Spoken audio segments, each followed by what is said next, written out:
guys, good morning. Nakita mo yung hapon guys, umaga na dito. Ang hapon nandyan pa.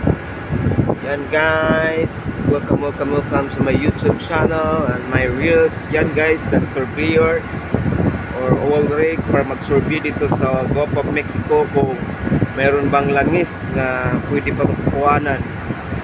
Nandito yan gabi-gabi guys, araw-araw.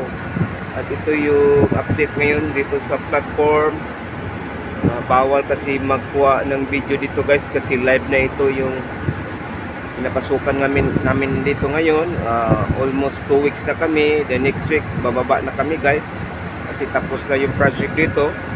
Ganito ang buhay sa offshore guys. Lagi ninyo kami panalangin kasi sa Vietnam guys may pumutok na platform. Yan ang pinapasukan namin live.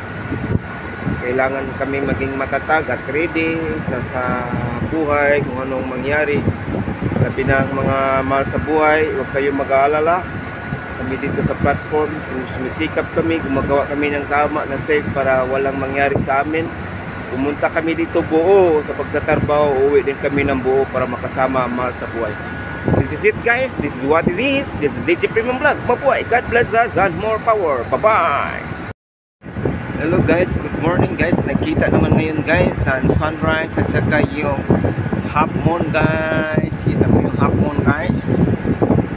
Yan, dito lang makikita sa Gulf of Mexico, USA.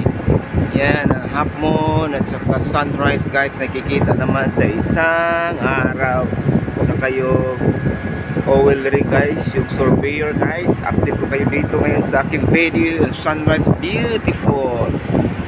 Amazing guys. Saka yung moon guys, kita mo yung moon, pinapalaki ko guys ha para makita yung moon. Yan ang moon guys. Yan, isang araw lang nakikita ang moon at saka ang sun. Welcome guys. Update ko kayo sa aking video ngayon. Hanggang dyan muna kasi bawal dito ang cellphone. Dito lang ko sa gilid. Okay guys, see you my next video. This is DJ Freeman Vlog. Mabuhay. Please share, comment me below on my Facebook reels. Bye bye.